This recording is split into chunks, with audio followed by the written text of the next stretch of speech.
Weather first this evening. What a beautiful day we had, and it's shaping up to be a beautiful evening. 60 your current temp at the airport. Through the evening we're clear, and it's going to be cool. Bottom drops out by 5 a.m. down to 53 and 54 by 8. Your full weekend forecast, plus an early look at Halloween just a bit. Another historic Las Vegas landmark will shut its doors soon. It's a sign of growth and progression, but nevertheless, nostalgia will be the only thing left for the Stardust next week.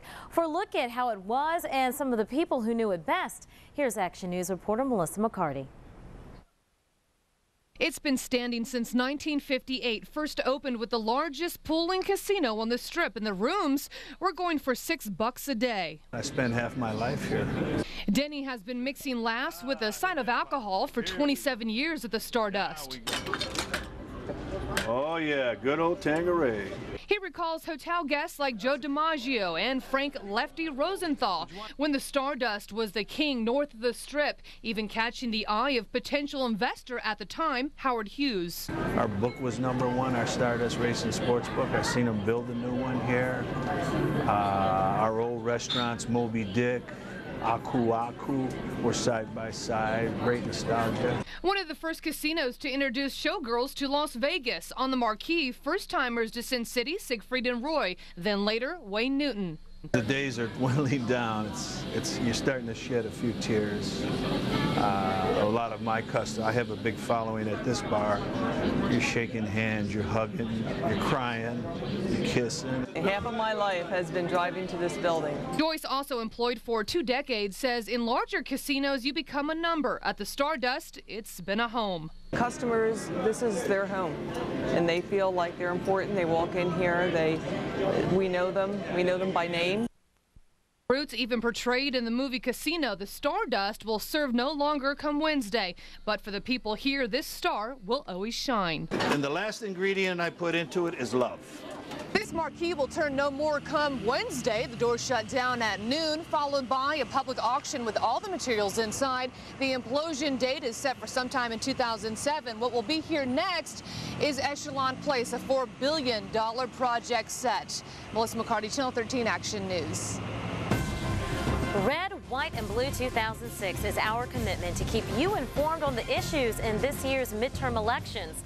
While Congressman Jim Gibbons faces assault allegations, his opponent, State Senator Dina Titus, considers the scandal a character issue. For 2 weeks now, Titus and her camp have been tight-lipped about that scandal, but as Action News reporter Cheryl Gutwiza explains, the silence appears to have been broken. Another scandal involving Jim Gibbons. It's a sprint to the finish line, and Democratic gubernatorial candidate Dina Titus is coming out fast and strong with this new attack ad.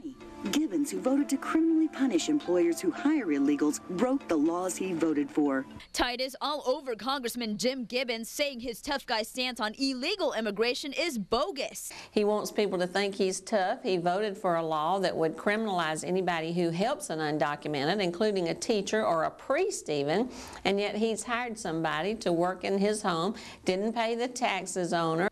Gibbons, not available for comment, released this statement. After exploiting a grieving widow of a slain soldier for her own personal political interests, the Dina Titus campaign has now decided to exploit yet another individual for personal gain. 4 more ads are set to be released, aggressively bashing Gibbons' character regarding the battle between him and the cocktail waitress. I think that says something about his judgment, something about whether you can trust him or not. One such ad was accidentally posted to the website of the campaign's media production firm. The campaign hasn't decided whether to use it or another version of it. Gibbons' camp responds with disgust. Her sleaze machine of a campaign continues to leave an unbearable stench across Nevada, and the only breath of fresh air will come on Election Day.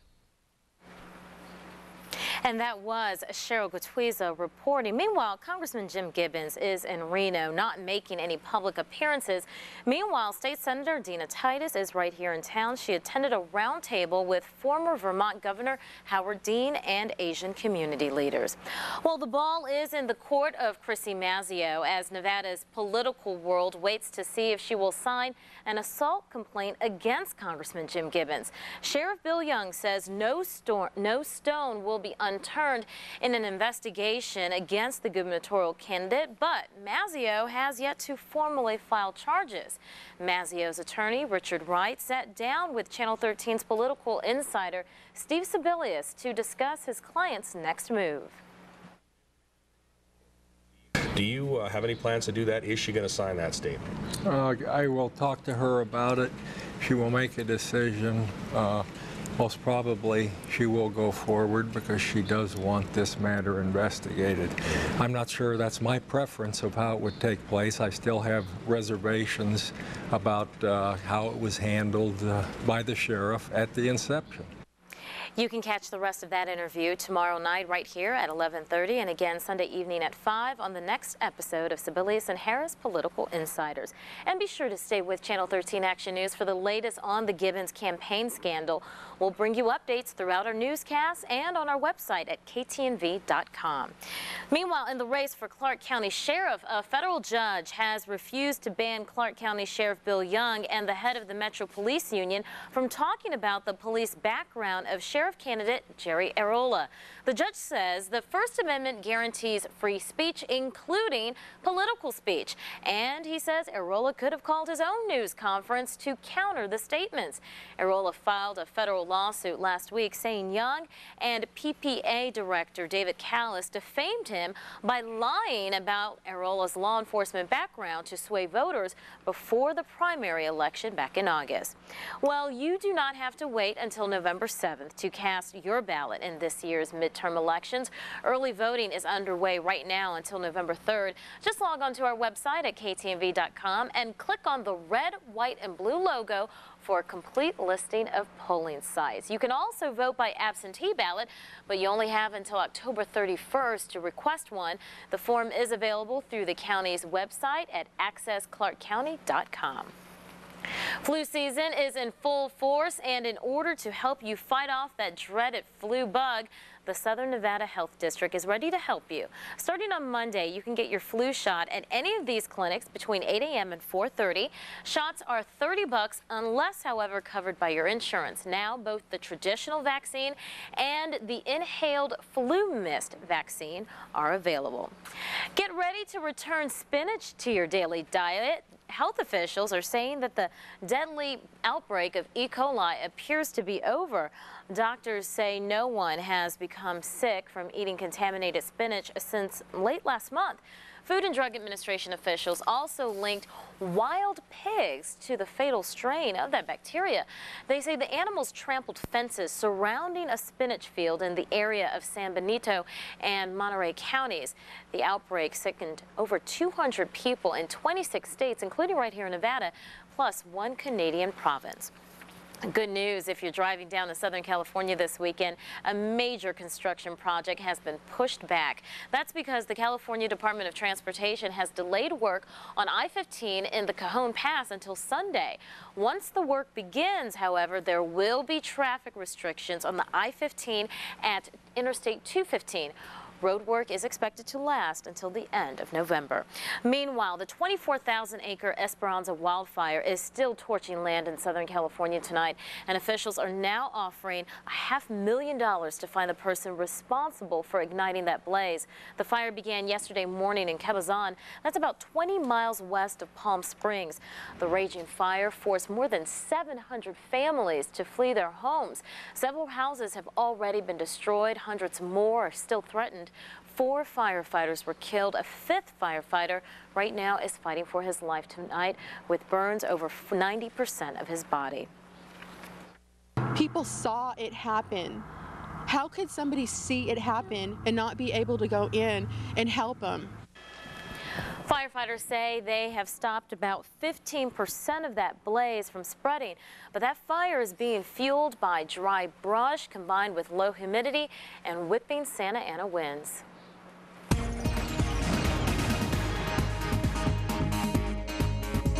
In stark contrast to the Esperanza situation, our weather today was absolutely beautiful. Early warning desert Doppler radar with weather first in behind me. Nothing to look at. Temps have cooled down rather dramatically because of the clear skies and light winds. Down to 58 Blue Diamond. As cool as 57 degrees Spring Valley and Southern Highlands.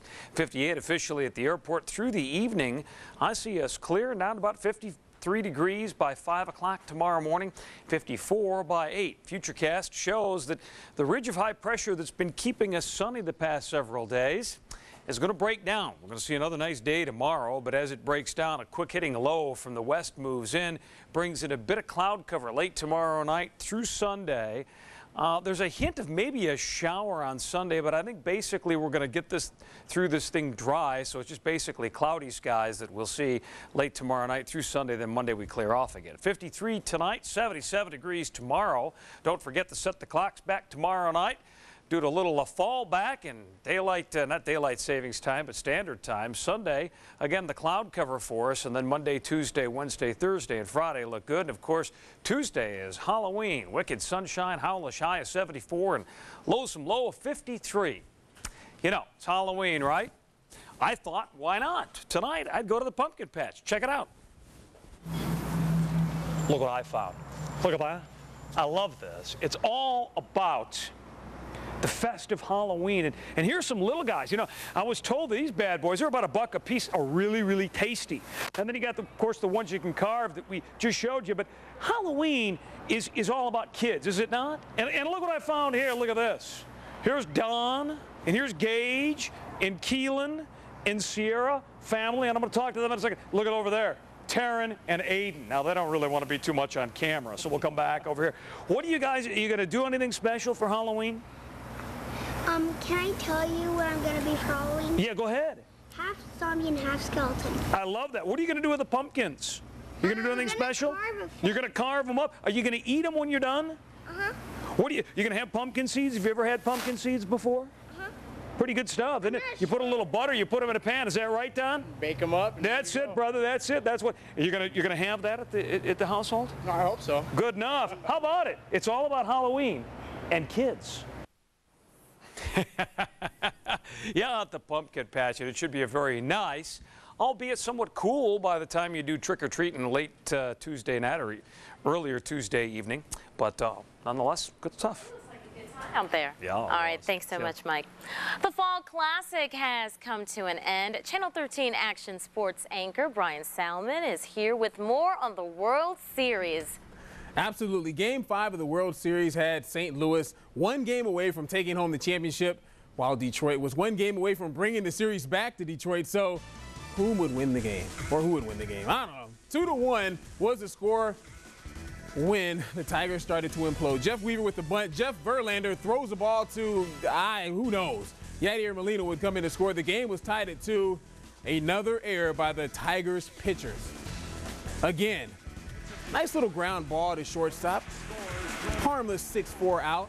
However, another run would come home to score 3-2. The Cardinals were up at that point, and that's all that they would need. The Cardinals win 4-2. St. Louis, who came in as underdogs, outlast the Tigers. David Eckstein wins the MVP, and St. Louis Cardinals, they win their 10th title as a franchise. So congratulations to those guys. So that's it for baseball, but we still have high school football coming up. Skylights in just a little while. So for now, we'll go ahead and toss it back to Christina at the news desk. All right. Thanks so much, Bryan. Well, get ready because the Saw is back, and it's ready to scare up some big bucks at the theaters this Halloween.